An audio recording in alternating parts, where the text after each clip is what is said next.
आज की कहानी है दो बैलों की कथा, जो मुंशी प्रेमचंद जी के द्वारा लिखी गई है। एक बार एक गांव में जूरी नाम का एक किसान रहता था। उसके दो बैल थे, हीरा और मोती। दोनों ही बैल हट्टे कट्टे व बलशाली थे। जूरी को उन दोनों से बहुत लगाव था। दोनों बैल भी जूरी को बहुत पसंद करते थे।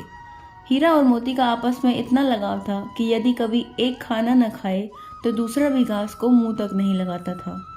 एक दिन की बात है, जूरी की पत्नी का भाई गया दोनों बैलों को अपने साथ ले गया। दोनों बैल इस बात से हैरान थे कि उन्हें गया के हवाले क्यों किया गया है। शाम होने तक दोनों नए घर व नए लोगों के बीच में थे, लेकिन उन्हें वहां सब बेगाना लग रहा था। रात को जब सभी सो रहे थे तो दोनों रस्सी तोड़कर जूरी के यहाँ भाग खड़े हुए।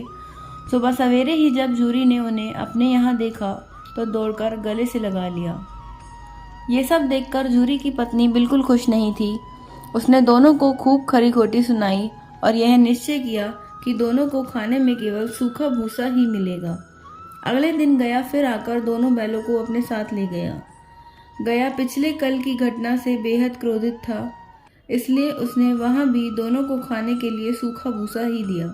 किसी तरह रात कटी और सुबह दोनों को हल जोतने के लिए खेतों में ले जाया गया। हालांकि दोनों ने जैसे एक कदम भी न उठाने की कसम खा रखी थी।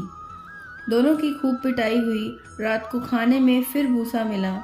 दोनों निराश खड़े थे कि तभी वहां एक छोटी सी लड़की आई और दोनों को एक एक रोटी खिलाकर चली गई। एक एक रोटी से दोनों का पेट तो नहीं भरा, लेकिन उनके दिल को सुकून जरूर मिल गया था। पता चला कि उस लड़की की सगी माँ के मरने के बाद वह सौतेली माँ के पास रहती थी। उसकी सौतेली माँ उसे मारती रहती थी। शायद यही वजह थी कि उसे बैलों के लिए अपनापन था। दोनों उस छोटी लड़की के बारे में सोचकर चुपचाप अपना समय बिताने लगे। एक रात दोनों ने सलाह करी कि वे दोनों गले में बंधी रस्सी को चबा चबा कर तोड़ देंगे और वहां से भाग जाएंगे। उसी रात जब वे रस्सी को तोड़ने की कोशिश कर रहे थे तो वही छोटी लड़की वहां आई और उसने दोनों को रस्सी से आज़ाद कर दिया। दोनों ने छोटी लड़की से विदा ली और दौड़ने लगे। इतने में गया को इसकी खबर लगी और वह अपने आदमियों के साथ उन दोनों के पीछे दौड़ पड़ा। हीरा और मोती इतना तेज भागे कि उन्हें अपने घर का रास्ता भी याद न रहा। वो रास्ता भटक गए थे। दोनों को भागते भागते भूख भी लग पड़ी थी। रास्ते में मटर का एक खेत था। दोनों ने वहां जाकर जमकर मटर खाए। अभी दोनों खेत में चर ही रहे थे कि वहां एक सांड आ धमका। दोनों ने हिम्मत दिखाकर उसे वहां से खदेड़ दिया। इतने में मटर के खेत के सेवक हाथों में डंडा लिए आ पहुंचे। हीरा के पास भागने का मौका था, लेकिन जब उसने देखा कि सेवकों ने मोती को पकड़ लिया है तो वह लौट गया। दोनों बैलों को पकड़कर मवेशी खाने में बंद कर दिया गया। उस मवेशी खाने में बहुत से जानवर कैद थे। वहां कई बकरियां, घोड़े, भैंसे, गधे बंधे थे, लेकिन किसी को भी खाने को कुछ नहीं दिया जाता था। इस वजह से सभी जानवर कमजोरी के कारण जमीन पर बेजान पड़े हुए थे। जब पूरा दिन बीत जाने पर भी खाने को कुछ नहीं मिला तो हीरा के सब्र का बांध टूट गया। उसने बाड़े की कच्ची दीवार पर जोर से अपने सींग गड़ा दिए। इससे मिट्टी का एक टुकड़ा निकल आया। यह देखकर हीरा को हिम्मत मिली और वह दौड़ दौड़कर अपने सींगों से दीवार की मिट्टी गिराने लगा। तभी मवेशी खाने का चौकीदार हाथ में लालटेन लिए जानवरों की हाजिरी लगाने आ पहुंचा। हीरा की करतूत देखकर उसने उसकी डंडे से पिटाई शुरू कर दी और उसे मोटी रस्सी से बांधकर वहां से चला गया। हीरा ने मोती से कहा, आज अगर यह दीवार गिर जाती तो यहाँ बंधे हुए कितने ही जानवर आज़ाद हो पाते। यदि ये थोड़े दिन और यहाँ रुके तो कमजोरी से इनका मरना निश्चित है। यह सुनकर मोती बोला, अगर ऐसी बात है तो मैं भी जोर लगाता हूँ। ऐसे कहते ही मोती ने दीवार से उसी जगह वार किया और लगभग 2 घंटे की कड़ी मेहनत से दीवार को तोड़कर गिरा दिया। दीवार के गिरते ही घोड़े, भैंसे, बकरियां सब जल्दी से भाग गए, लेकिन गधे वहीं खड़े रहे। लाख मनाने पर भी गधे अपने डर की वजह से वहीं खड़े रहे।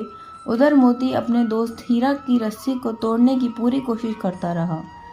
अब जब सुबह होने वाली थी तो हीरा ने मोती से कहा, दोस्त, मुझे नहीं लगता कि आज ये रस्सी टूटेगी। तुम यहाँ से भाग जाओ, वरना सबको पता चल जाएगा कि यह सब तुमने ही किया है। मुझे यहीं छोड़कर तुम चले जाओ। यह सुनकर मोती की आंखों में आंसू आ गए। वह हीरा से बोला, मित्र, मैं इतना स्वार्थी नहीं हूँ कि मुश्किल के इस समय में तुम्हें छोड़कर चला जाऊँ। मैं मरते दम तक तुम्हारे साथ ही रहूँगा। मुझे हर अपराध की सज़ा स्वीकार है, कम से कम इन जानवरों की जान बचाने का आशीर्वाद तो मिलेगा। इतना कहकर मोती ने गधों को सींग मारकर बाड़े से भगा दिया और स्वयं हीरा के पास आकर सो गया। सुबह होते ही चौकीदार, मुंशी व अन्य सेवकों को जब इसकी भनक लगी तो मोती की खूब मरम्मत हुई और उसे भी मोटी रस्सी से बांध दिया गया। लगभग 1 हफ्ते तक दोनों वहीं बंधे रहे, लेकिन उन्हें खाने को कुछ नसीब नहीं हुआ। उन्हें केवल पानी ही पिलाया जाता। दोनों की हड्डियां निकल आई थी। एक दिन बाड़ी के सामने उनकी नीलामी शुरू हुई, लेकिन वो दोनों इतने कमज़ोर थे कि उन्हें खरीदने के लिए कोई तैयार नहीं था। तभी एक आदमी सामने आया और दोनों बैलों को टटोलने लगा। मुंशी से कुछ मोल भाव करने के बाद वह उन दोनों को लेकर चल पड़ा। दोनों बैलों की नीलामी हो चुकी थी। हीरा और मोती दोनों डरे हुए थे। उनसे चला भी नहीं जा रहा था, लेकिन डंडे के डर से बेचारे उस आदमी के साथ चलने लगे।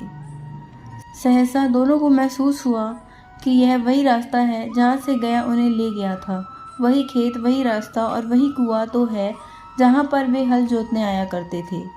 अब उनकी सारी थकान दूर होने लगी। वे दोनों तेज तेज चलने लगे। जैसे ही उन्हें अपना घर और अपने बांधे जाने की जगह दिखाई दी, दोनों भागकर उस ओर चल दिए। द्वार पर जूरी बैठा हुआ था। जैसे ही उसने दोनों बैलों को देखा, उसने उन्हें गले लगा लिया। दोनों बैलों की आंखों में आंसू आ गए। तभी वह आदमी वहां बैलों के पीछे पीछे पहुंच गया और उसने दोनों बैलों की रस्सियां पकड़ ली। जूरी बोला, यह मेरे बैल हैं। आदमी ने कहा, मैंने इन्हें मवेशी खाने की नीलामी से खरीदा है। जूरी तपाक से बोला, मेरे बैलों को बेचने का हक किसी को नहीं है। अगर मैं इन्हें बेचूंगा तभी ये बिकेंगे। आदमी ने जवाब दिया, मैं थाने में जाकर रिपोर्ट दर्ज करवाता हूँ। जूरी बोला, ये मेरे बैल हैं। इसका सबसे बड़ा सबूत यह है कि ये मेरे द्वार में खड़े हैं। फिर उस आदमी ने आव देखा न ताव और बैलों को अपनी ओर खींचने लगा। तब दोनों बैलों ने उसे अपने सींगों से खदेड़ दिया और गांव से दूर भगा दिया। इतनी देर में दोनों बैलों के लिए भूसा, दाना और चारा भर दिया गया। हीरा और मोती दोनों मिलकर चारा खाने लगे। जूरी साथ में खड़ा उन्हें सहला रहा था।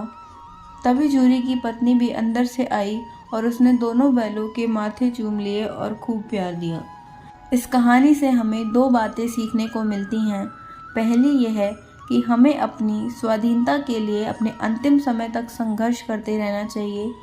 दूसरी सीख यह मिलती है कि हमारे जीवन में चाहे कितनी भी मुश्किलें क्यों न आए, लेकिन सच्चे दोस्त हमेशा साथ निभाते हैं।